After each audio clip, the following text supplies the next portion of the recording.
We're given a complex number z equals cos of pi over 4 plus I times sine pi over 4. We're asked to use the Moivre's theorem to compute z to the power 6.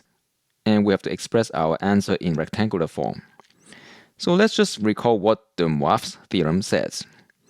So we have an integer n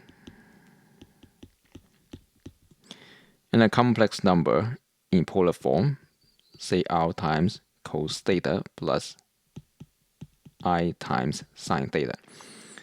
And if you want to compute its nth power, it's actually very easy.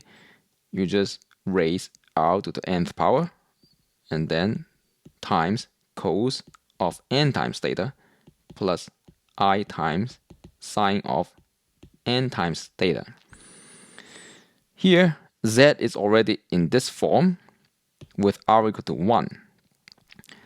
So we can write down z to the power 6 as simply 1 to the power 6 is still 1 cosine 6 times pi over 4 plus I times sine of 6 times pi over 4, and that is cos 3 times pi over 2 plus I times sine 3 times pi over 2.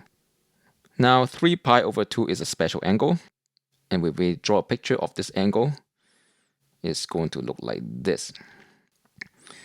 And you can see that the cosine of this is going to be 0, and the sine is going to be -1.